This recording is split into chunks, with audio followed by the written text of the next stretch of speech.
Welcome to Women Entrepreneurs Spotlight podcast series, where we interview women entrepreneurs and share their story of their journey. Why did they choose to become an entrepreneur? What obstacles were there to work through? What kept them from giving up? And so much more. I'm Deb Lamata. I'm your host for Women Entrepreneurs Spotlight. We'll talk about what the future looks like for these women and what advice they would give the next woman entrepreneur. So sit back, relax, and enjoy Women Entrepreneurs Spotlight podcast series. Hi, and welcome to Women Entrepreneurs Spotlight. Today I have with me Katherine Mitchell, Katie, Medical Director at First State Animal Center, and SPCA, the Society for the Prevention of Cruelty to Animals, and owner of Claws and Paws Pet Sitting. Katie, thank you so much for taking time out of your very busy schedule to talk with me. How are you? Doing good, and thank you for having me. This is a privilege. Oh, you are welcome. You're very welcome. So just a couple of questions I like to ask to get us warmed up. If you could live anywhere in the world, where would it be? I would love to live in the mountains of Tennessee. Wow. Any particular reason? I went there for vacation and I absolutely loved it. And I always wanted to live in a cabin. Oh, wow. So that's just one of my, bucket lists, maybe. That works. Absolutely. And What's your favorite app on your phone and why? So this is a funny one. My favorite app is Walmart because of my busy schedule, I like to use the grocery delivery. I like it. So I usually make at least 2 orders a week, believe it or not, and it's very convenient. Absolutely. Absolutely. Anything that can help in your day to in the end to make it a little bit easier for you. My gosh, absolutely. When did you start working at FSAC? I've been there for going on 2 years, July 5th. Did you start as the medical director, or where did your journey begin with FSAC? I did start as the medical director. I was hired as Dr. Franczek's liaison and medical director. Okay. Oh, nice. And so tell us about FSAC and SPAC. So I can give you a little bit of a background. It actually began back in 1953, believe it or not, as the Kent County SPCA. And in 1964, they signed with their first contract with Delaware Game and Fish Commission. Oh, wow. And at that time, the city of Dover donated a property. I don't know if you're familiar, back on Horse Pond Road. There used to be an SPCA back there. It's now Brandywine, but at the time, oh, wow, it was not First State. It was Kent County SPCA at that time. Okay. And then since 1967, the SPCA has maintained a full and active board and has continued to grow. In 2013, the Kent County SPCA was officially named First State Animal Center. Okay. It's actually been located in Camden since July of 2001. We have housing for canines, felines, separate isolation and quarantine rooms, a full medical suite, and radiology as well, and housing for large farm animals. We have a barn there, so we can take care of horses and we actually have 2 pigs at this time. Oh, we don't have any horses or cows or lions, tigers, and bears or anything, but at this point we do have pigs. And we also just opened a full service vet clinic at the Camden location, and we also have a full service clinic for the SPCA in Harrington as well, and a lot of the proceeds go to the shelter for animals. Oh my goodness. Now, so it's not a mobile clinic? Nope. This is a full service, surgery included vet clinic that we do pretty much anything and everything that the animals need. Wow. And so does somebody call in to make an appointment, or do you have set days? Okay. And do you have set days that you do it each month? So it's 4 days out of the week. We do Monday, Tuesday, Wednesday, and Thursday. Tuesday and Thursday are in Harrington. Monday and Wednesday, we have a veterinarian, Dr. Brown's in Harrington, and we have a veterinarian, Dr. Stern, who is there on Monday and Wednesday.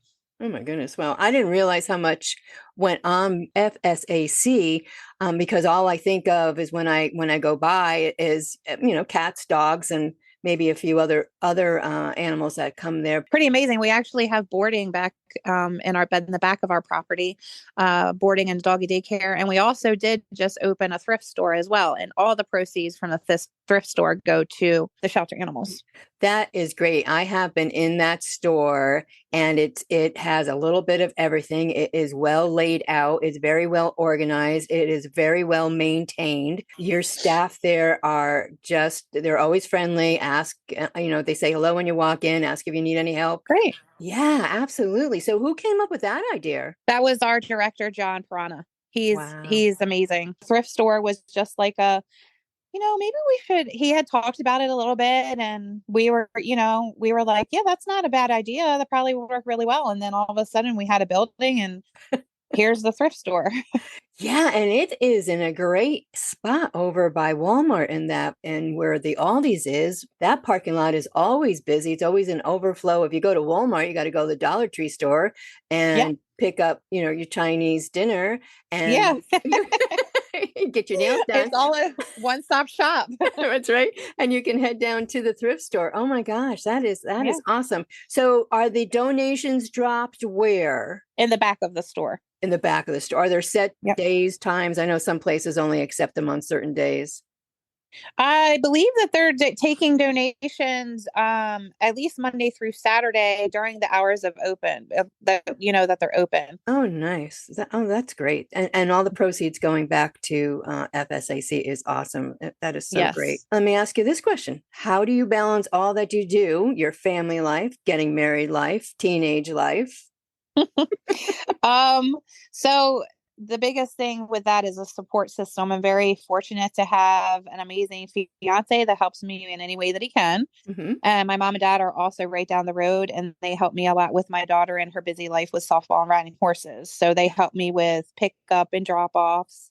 They're a major, major support system when it comes to like the horse show days. They help trailer the horse for me. Wow. And, I'm just very blessed, to say the least. I know 13, my daughter's 13, is going to kill this mama, but my daughter is just like me, and my mom says it's payback. So right? That I have to laugh about it, but I love her with my, every ounce of my being. She's my life. So. Oh, that is great. Yeah, 13 can be hard, but being involved with the horses is just a whole nother world. It does. It keeps her busy. It keeps her off the phone. I mean, cell phones are definitely going to be the death of me. Cell phones. I try so hard to stay off of mine, but it's inevitable. I'm going to be on my phone with all the businesses that I partake in. So she sees me on my phone, and I try to explain to her it's because of business, but you know how that goes. Oh, absolutely. Yeah. That is a hard one these days. When did the love of animals slip into your heart and snag it? Because you've been involved for a while. Well, I've been an animal lover and a country girl since I was 10, probably a little bit earlier than that. But I started with 4-H and riding horses and pony camps. And actually my first job was milking cows at the family farm at the age of 13. Wow. That's pretty much where, and I've always loved cats and dogs. We've always had cats and dogs. My first cat was named Tom because of Tom and Jerry. And he actually followed us home from a family walk. Oh, and I heard him meowing, and he was in the bushes, and I said, here, kitty, kitty. And that was it. He followed us home, and he became our family pet, and he was the best cat in the world. So, oh my gosh. Oh, I like that so much. So being the medical director at FSAC, what does that entail for you? As the medical director, it's basically what I do is I work up protocols with the veterinarians so that we have protocols that we have to follow as far as like the medical side to keep the shelter babies healthy and happy. That's my major focus as the medical director, is to just make sure that these animals get the proper medical care that they need. And so being the medical director, at what point did you decide to start your own business? So I had my own business way before I became the medical director. So I started my business during my time as a full-time vet tech. Okay. I was working long hours and not able to spend a lot of time with my daughter. So I decided to start working full time with my business after she asked me one time at bedtime when I was going to be able to start spending more time with her. So that hit me hard. At that time, I said, it's time to really start networking more, going to events. I joined the chamber, and really, I can only thank the Lord for my success. My name got out there, and I was busy enough to have 9 employees now, and not just employees, amazing employees. They carry Claws and Paws for me for the most part. So Claws and Paws pet sitting. You want to tell everybody where you're located or how to get in touch with you? Sure. So we're located basically based out of Dover. I do boarding at my home, and that's where most of it all started. I live right behind Dover Downs off of Route 9. When we do the boarding, we do boarding out of our homes. So we don't have cages or runs or anything like that. I call it our bark and breakfast because that's basically what it is. I like that. I like that. They come in and it's like they're part of the family. That's just a little bit about the boarding. But if to get in contact with us, they can always call my business line, which is 302-632-7366. Okay. Our Facebook is Claws and Paws Pet Sitting. Right now, our website isn't working. He said it's having some kind of, I don't know, there's like a glitch in it. So we're working on that right now. But as far as our email, it's Claws and Paws Services de.gmail.com.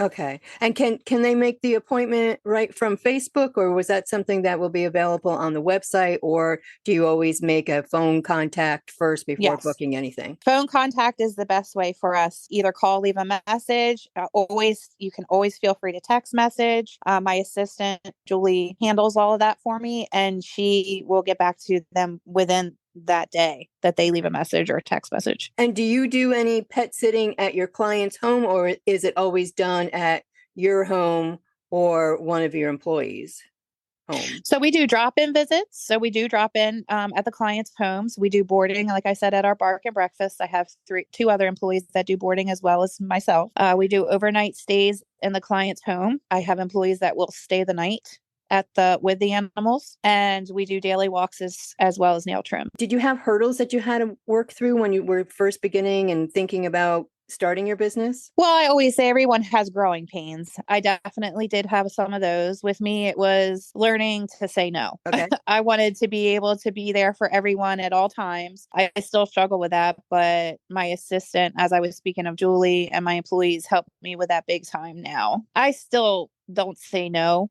And it's probably, I'd like to think that's the reason why I'm so successful, because people know that I care. And that is a big thing when you're taking care of somebody's, and they're not just animals, they're family. They're kids a lot of the they're time. kids. Absolutely. Yeah. So, good for you. And good that you have your awesome employees to tell you you need to say no. Julie's the main one. She keeps me in check. So we definitely need that sometimes. Oh my gosh. Yeah. So yes, we do. What do you enjoy the most with all the hats you wear? Is there one particular part of either your medical director or Claws and Paws that you like the most? I say it works for both, and that's just being the voice for the animals, whether it's taking care of them and loving them while their family is away on vacation, or just keeping our shelter babies happy and healthy. It's so rewarding to have the fur babies happy, when they go home after pet sitting, or when, the shelter animals get better after being sick, like with heartworm, and then actually getting adopted to their forever family. It's just so rewarding. I'm a softie, but you and me both. Yeah, I'm bad like that also. Don't feel bad. So over to the FSAC volunteers. If somebody wants to get involved and help out, do they make a phone call? Do they go to the website? Yeah, they can just give a call. We have a volunteer coordinator. Her name's Ramona. She's wonderful. And if they just call the First Aid Animal Center and speak to the girls or the gentleman up front, they can get them in touch with Ramona. Okay. And does the center have a wish list or items that they need on Amazon? They do. They do have a wish list on Amazon, and generally what they ask for, they'll post it on their Facebook, we do on our Facebook page, are the items that are in need at that time, but we always ask for paper towels and cleaning supplies, sheets and blankets, things like laundry detergent. That's always a necessity. Right. And, bleach and stuff like that. And it only takes, one or two things off that list that will help in the long run, or the blankets, or do you accept the gently used blankets and towels? Absolutely. And an hour goes a long way in volunteering once a week. Oh gosh, we love our volunteers. Absolutely. Such a big help. And people, one of the things I talk about a lot are rescues, and I always say it's 1 hour, one item, once a week, twice a week, whatever you can possibly squeeze out of your schedule. Everybody will appreciate it. That is the truth. Yeah, I agree. Do you just pet sit cats and dogs, or have you pet sit for other animals as well? We pet sit pretty much any animal. Done horses, sheep, chickens, duck, pigs, done a lizard, gecko. So pretty much everything. I think I'd have to draw the line at spiders, though. I'm not good with spiders. I'm with you on that one. I mean, I don't mind spiders, but pet sitting a spider, I think I'd just be nervous. Like it would get out. I would too. I would too. And then if it got out, I would have to just run. I don't know what I would do. That's just scary. Yeah, absolutely. Oh my gosh. And people, you have to think about these things. So yeah, you got to draw the line somewhere. Yeah. I even like rats. I think rats are awesome.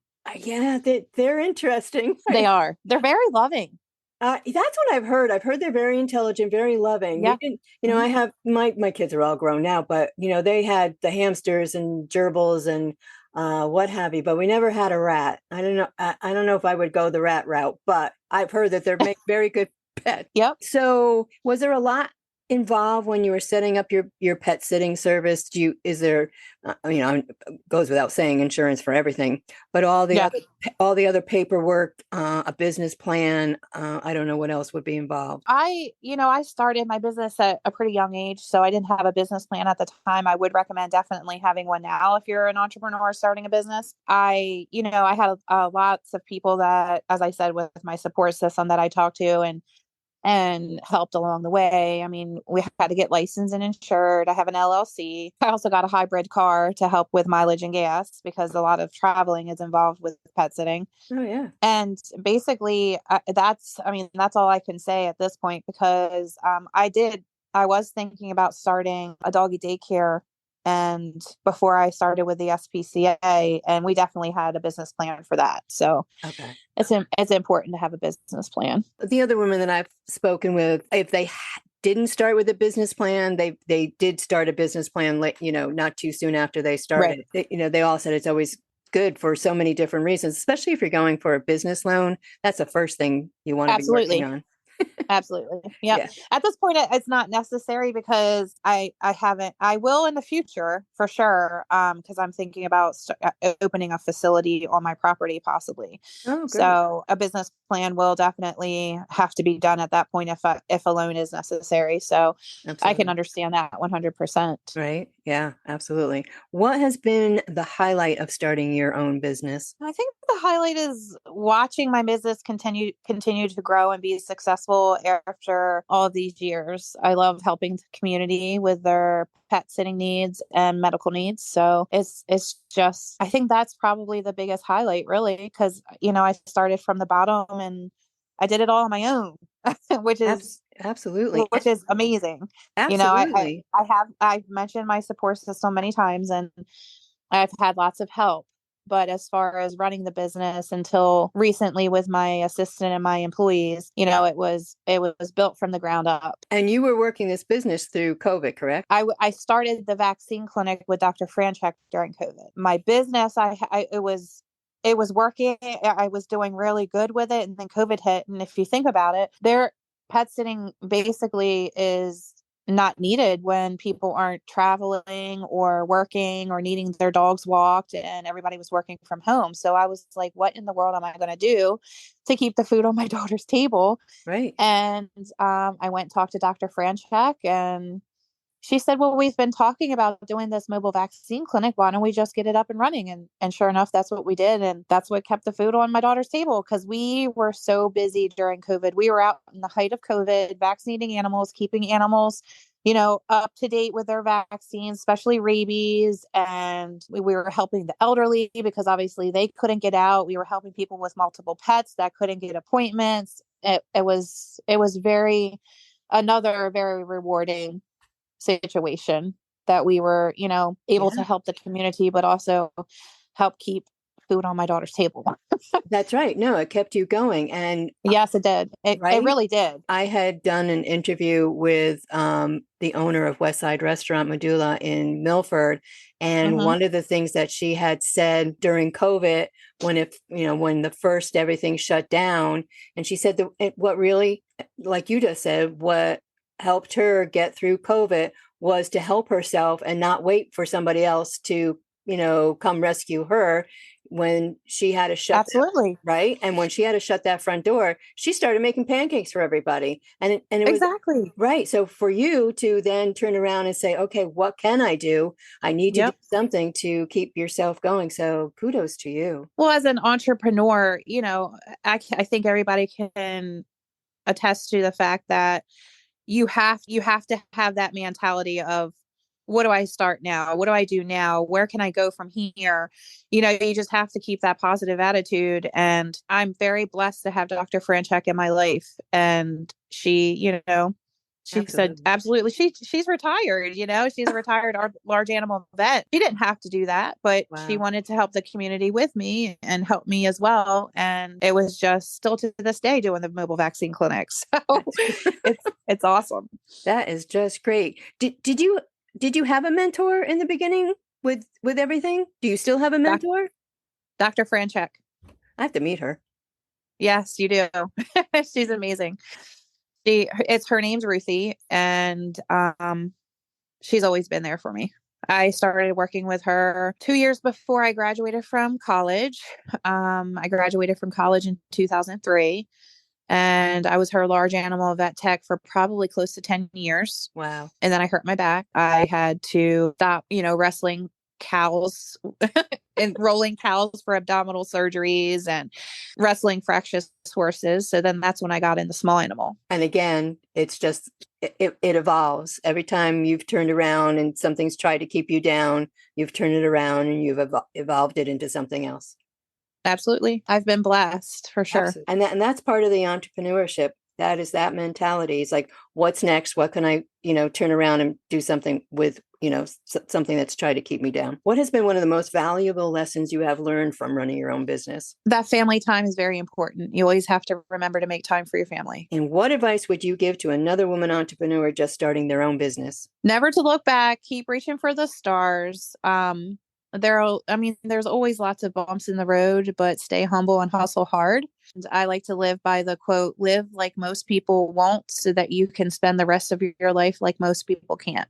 I like that one. I don't think I've heard that one before. I really, really like that. And one of my goals of doing the Women Entrepreneurs podcast is to put together a network of all the women that I have spoken with and done interviews with, and I would love to add your name to that list. Oh, I would appreciate that. Thank you. Absolutely. All right. So one more time, let everybody know where and how they can reach you and find you.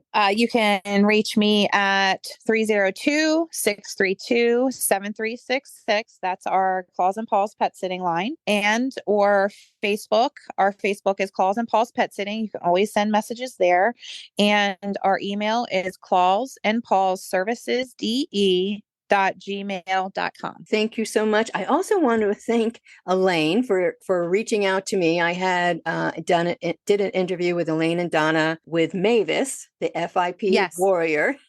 Oh, yes. I've heard many stories about the amazing Mavis. Oh, my gosh. I enjoyed that so much. And she had given me your name, and I'm so glad that she did. Is there anything else that I didn't touch on that you'd like to let everybody know? Is there anything special coming up? Actually, we have a low-cost vaccine clinic night at our Harrington location for the First State Animal Center. It's this Thursday night from 4 to 7.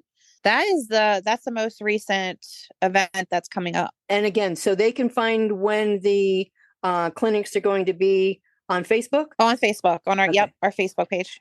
Okay, great. All right. Well, Katie, thank you so much. I appreciate you spending the time this evening and getting to know you and Claws and Paws and First State Animal Center. Thank you so much. Thank you. I appreciate it. You're welcome. Have a great night. You also. Thank you.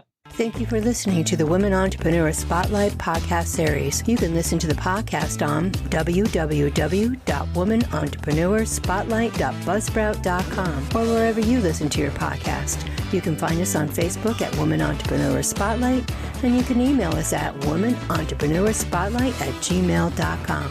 Until next time, keep being awesome.